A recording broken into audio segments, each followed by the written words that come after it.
Hello students, this is rotation part 2 and I will talk about how a body will achieve rotational motion and its angular acceleration, okay? And also I will talk about types of motion. Let us start. Students, this is the body, okay? This is hinge at this point and a force acting on that body making some angle theta with that lines. Okay students, अब बच्चों देखो यहाँ पर और distance यहाँ पर इसको हम r डिस्टेंस लेते हैं. Later take this is r distance. Okay, तो मोशन की अगर बात करते हैं बच्चों, ध्यान से देखिएगा इसको. तो अगर बॉडी इसके ऊपर फोर्स लग रहा है तो बॉडी क्या करेगी? मूव करेगी. किस तरह से मूव करेगी? अगर यहाँ पर हिंज है तो बॉडी आगे की तरफ तो जाएगी नहीं. यही से हिंज है तो ये रुका हुआ पॉइंट्स है यहाँ पर, और ये बॉडी इस तरीके से आगे की तरफ जाएगी. कैसे जाएगी इसको देखिए. नेक्स्ट टाइम में बॉडी क्या होगा बच्चों? इस तरीके से हो सकता है. जब उसके ऊपर फोर्स लगेगा तो बॉडी का मूवमेंट इस तरीके से, ठीक है. और नेक्स्ट टाइम हम क्या कर सकते हैं? उसको इस तरीके से हो सकता है, ठीक है. इस तरीके से हो सकता है, ठीक है. इस तरीके से बच्चों आपका ऑब्जेक्ट इस तरीके से आगे मूव करता जाएगा, इस तरीके से, ठीक है. अब फोर्स जो लगा है वो कैसे प्रोड्यूस टार्क करेगा, यानी कौन फोर्स इस ऑब्जेक्ट को टार्क देगा? तो कहा जाता है कि परपेंडिकुलर फोर्स इसको टार्क देगा. कैसे? देखिए, अगर बच्चों बात करें इसके इधर की तरफ कंपोनेंट, इस फोर्स के दो कंपोनेंट, इस साइड एफ साइन थीटा और इस साइड होगा यार कॉस थीटा. अब बच्चों ध्यान से देखिए, जो एफ साइन थीटा होगा इसको फोर्स करेगा और इसको रोटेशन मोशन देगा, और जो एफ कॉस थीटा है वो इसके लाइन ऑफ एक्शन से पास कर रहा है जहाँ पे हिंज पॉइंट है. तो जो फोर्स उसके लाइन ऑफ एक्शन से पास करता है वो कुछ भी डेवलप नहीं करेगा, यानी इसके ऊपर सिर्फ रिएक्शन दे सकता है, नॉर्मल रिएक्शन, ठीक है. लेकिन वो रिस्पॉन्सिबल नहीं है इस ऑब्जेक्ट को घुमाने के लिए, इसको मूव करने के लिए, क्योंकि ये ऑब्जेक्ट ऐसे मूव करेगा, ऐसे तो मूव करेगा नहीं, क्योंकि यहाँ पे हिंज है कि नहीं. तो F cos theta is not responsible for object to produce torque. कौन रिस्पॉन्सिबल है? F sine theta. So torque can be written at tau equal to R F sine theta. This is written as R cross F tau equal to. Okay, ऐसे लिखा जा सकता है. अगर vector quantity की बात करें बच्चों तो इस तरीके से लिखते हैं आर क्रॉस एफ, और मैग्नीट्यूड की बात करें तो tau equal to R F sine theta. अगर बच्चों यहाँ इनके बीच में एंगल क्या बन रहा है बच्चों? 90 डिग्री बन रहा है ना. तो हम साइन 90 डिग्री अगर लिख रहे हैं तो साइन 90 डिग्री की वैल्यू होती है 1, तो टार्क को लिखा जा सकता है आर इंटू एफ, ठीक है. और आपको बच्चों पता है कि टार्क जो होता है इक्वल होता है आई इंटू अल्फा के. आई इंटू अल्फा के लिखा जा सकता है इस तरीके से. तो अगर एक्सेलरेशन की बात करें, एंगुलर एक्सेलरेशन की बात करें, तो अब लिख सकते हैं I into alpha equal to R into F, ठीक है. तो अल्फा इक्वल टू क्या लिखा जा सकता है? आर एफ अपान में आई. ये बहुत ही अच्छा इक्वेशन होता है अल्फा निकालने के लिए, कि आप पहले टार्क निकाल लो, उस टार्क को इक्वल कर दो आई इंटू अल्फा से, उसको निकाल सकते हो. अब यहाँ पे आई क्या है बच्चों? आई को बोला जाता है moment of inertia. Moment of, ये लिया कहाँ से जाता है? Axis of rotation. जहाँ से ये एक्सिस, जहाँ से ये रोटेट कर रहा है वहीं से उसका मोमेंट ऑफ इनर्शिया लेंगे. अगर बच्चों ये मान लो रॉड है, इसकी लेंथ यल है, ठीक है, तो हम इसको लिख सकते हैं कि आई इक्वल टू, उस पॉइंट से आई इक्वल टू होता है ml स्क्वायर अपान 3 होता है. ऐसे कहाँ से? एक इंड के थ्रू, एक रॉड का जिसकी लेंथ अगर यल हो तो उसकी मोमेंट ऑफ इनर्शिया होती है ml स्क्वायर बाई 3. अगर इसमें पुट करिए आप तो आपको मिल सकता है क्या? अल्फा क्या मिलेगा? देखिए ध्यान से, अल्फा मिलेगा आर, इसको आर एफ और ml² 3 ऊपर चला जाएगा तो 3RF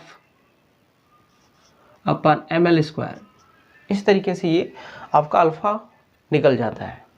ठीक है, तो बच्चों मुझे उम्मीद है कि ये आपको बात समझ में आ रही किस तरीके से ये रोटेशन मोशन में हम टार्क को निकाल सकते हैं। टार्क वही लेना है जो इस लाइन ऑफ एक्शन जो होती है उसके क्या हो, परपेंडिकुलर होना चाहिए। ठीक है, तो डिस्टेंस ये देखिए यहाँ पर एफ परपेंडिकुलर ले लीजिए आप, तो आराम से क्वेश्चन को सॉल्व कर सकते हैं। ठीक है, now we talking about types of motion. Types of motion की अगर बात करते हैं बच्चों, टाइप्स ऑफ मोशन क्या होता है? पहला ट्रांसलेशन, ट्रांसलेशन मोशन। सेकेंड की बात करें रोटेशन मोशन, एंड सेकेंड और एंड थर्ड की बात करें तो बच्चों होता है ट्रांसलेशन, ट्रांसलेशन प्लस रोटेशन। ठीक है, वन बाय अगर इसको डिस्कस करें बच्चों तो पहला है ट्रांसलेशन मोशन। इस मोशन में क्या होता है, all the particles of the object move same direction,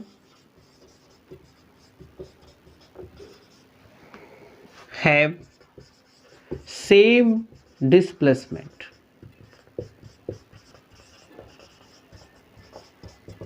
same direction, have same displacement.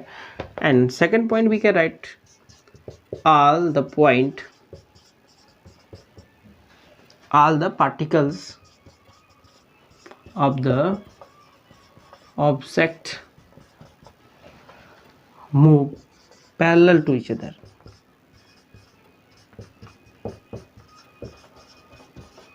है कि नहीं, पैरेलल टू ईच अदर। अब इसको समझा कैसे जाएगा? देखिए बच्चों, अगर मैं आपसे बात कर रहा हूं तो ये मान लीजिए कोई ऑब्जेक्ट है, ठीक है, इस तरीके से इसके पास है ए बी सी पार्टिकल्स के बोल दो चाहे पॉइंट्स बोल दो, और ये मूव कर रहा है आगे की तरफ इधर। ठीक है,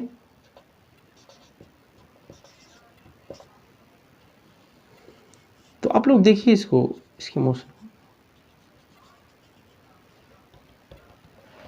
तो इस तरीके से ऑब्जेक्ट टाइम टी पे मान लीजिए यहां पर था और इसके ऊपर फोर्स लगा, इस तरह से इसका मोशन है कि ए बी बी सी सी, इस सारे जो पॉइंट्स हैं उनका जो वेलोसिटी है उनको एक डायरेक्शन में दिखनी चाहिए, सेम डायरेक्शन में उनकी वेलोसिटी होनी चाहिए, जैसे इसका और इसका सबका। ठीक है, जितने भी पॉइंट्स हैं। दूसरा चीज़, इनके जो लाइंस हैं, जो डायरेक्शन है, वो लाइंस उनको अगर मैच कराए उनको, तो ये आपस में क्या होना चाहिए, पैरेलल टू ईच अदर होने चाहिए, ऐसे। ठीक है, और ये जो बच्चों है ऐसे, ये लाइंस जो होती है पैरेलल होती है इनके बीच में। ठीक है, इस तरीके से मोशन होता है। इस तरीके से अगर वो पैरेलल है तो हो जाएगा। ठीक है, दूसरा इसको बोलते हैं बच्चों, ये ट्रांसलेशन का एक टाइप है, इसको बोलते हैं रेक्टिलिनियर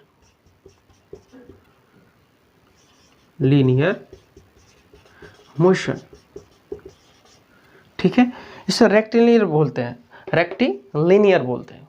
ठीक है, इसको इस तरीके से ये ठीक है, इस तरह का मोशन होता है जो जिसके पार्टिकल्स जो है वो पैरेलल टू ईच अदर होते हैं, और ये ठीक है मोशन के पहले मोशन के बाद भी वही होता है, सेम होता है। ठीक है, और एक की बात करें बच्चों होता है कर्विलिनियर। इसका मतलब क्या होता है, कर्विलिनियर का मतलब होता है कि अगर आपका ऑब्जेक्ट किसी एक कर्व पाथ पे मूव कर रहा है,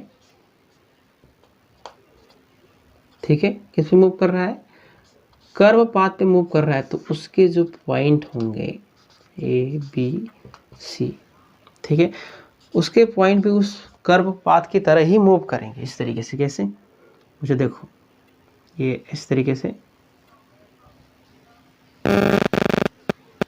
ठीक है, जैसा कर्व का पाथ होगा वैसा ही होगा। और उनको पॉइंट्स जो होंगे उनका जो आपस में क्या होंगे, पैरेलल होंगे। ये देखिए ये पॉइंट अगर बात करें इस तरीके से, तो ये दोनों जो लाइन है ये पैरेलल होगी, एक दूसरे की क्या होगी, पैरेलल। ठीक है, मुझे उम्मीद है कि आपको ये समझ में आ रहा है, एक दूसरे से ये पैरेलल होंगे। ठीक है, तो बच्चों ये हो गया rectilinear motion, this is curvilinear motion. Curve path पे यदि ऑब्जेक्ट मूव करता है तो उसे कर्विलिनियर मोशन कहते हैं, ट्रांसलेशनल मोशन कहते हैं। अगर कोई इस तरीके से मूव करता है सीधे पैरेलल टू ईच अदर है, डायरेक्शन बदलता नहीं है, सेम डायरेक्शन में उसकी वेलोसिटी है एक फिक्स डायरेक्शन में, तो उसे कहते हैं रेक्टिलिनियर मोशन। ओके, अब बच्चों रोटेशन की बात तो हम कर चुके हैं, सेकंड वाला रोटेशन कैसे होता है एक बार और बात करते हैं थोड़ा सा। ठीक है, अब देखो इसमें क्या है, इसमें जो है रोटेशन में जो एंगुलर डिस्प्लेसमेंट है वो ऑब्जेक्ट का मूव करने के बाद, जैसे बच्चों ए है, बी है और ये पॉइंट सी है, this is A, this is B, this is C. तो देखो ये जो है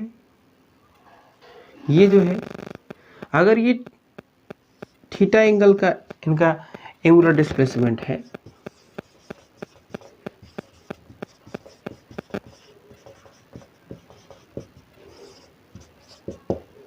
थीटा है, तो ए के लिए भी थीटा होगा, बी के लिए भी थीटा होगा, सी के लिए भी क्या होगा, थीटा। तो क्या क्या सेम होता है, थीटा सेम होगा, एंगुलर वेलोसिटी सेम होगा और एंगुलर एक्सेलरेशन भी क्या होगा, सेम होगा। तो बदलेगा क्या, इनकी लीनियर वेलोसिटी बदलेगी। भी ए, भी बी, भी सी की जो लीनियर वेलोसिटी है वो क्या होगी, अलग अलग होगी। जितना पॉइंट जितना दूर होगा उसकी वेलोसिटी उतना ज़्यादा होगी, भी सी की ज़्यादा, भी बी की उससे कम, भी ए की सबसे कम। ठीक है, जो जितना कम होता है उसकी एंगुलर वेलोसिटी उतनी कम होती है, जो जितना ज़्यादा दूर पे रहेगा उसको, क्योंकि लीनियर डिस्टेंस ज़्यादा चलना है सेम टाइम में अगर लीनियर डिस्टेंस ज़्यादा चलना होगा तो उसकी जो वेलोसिटी होगी वो ज़्यादा होगी। ठीक है, तभी वो चल पाएगा ऐसे इस तरीके से। ठीक है, तो क्या क्या सेम रहेगा रोटेशनल मोशन में, यानी ऑब्जेक्ट को रोटेशनल मोशन कैसे बोलोगे आप, जब उसकी एंगुलर डिस्प्लेसमेंट फिक्स हो सारे पॉइंट्स का, उसके सारे पॉइंट्स ए बी सी, ठीक है, या उसके सारे पार्टिकल्स का जो उसके बॉडी के अंदर है सारे पॉइंट्स का क्या होना चाहिए, पार्टिकल्स का उसके एंगुलर डिस्प्लेसमेंट सेम होना चाहिए, एंगुलर वेलोसिटी सेम होना चाहिए, एंगुलर एक्सेलरेशन भी क्या होगा, सेम ही होगा। ठीक है, सबके ए का भी जितना होगा बी का उतना, सी का, सबका एक होगा। अब बात करते हैं बच्चों ट्रांसलेशन प्लस रोटेशन की बात करते हैं। ट्रांसलेशन प्लस रोटेशन की अगर बात करेंगे तो होता क्या है, जैसे ये मान लो बच्चों ये ऑब्जेक्ट है, ठीक है, ये आपका, ये क्या कर रहा है, इसके जो पॉइंट है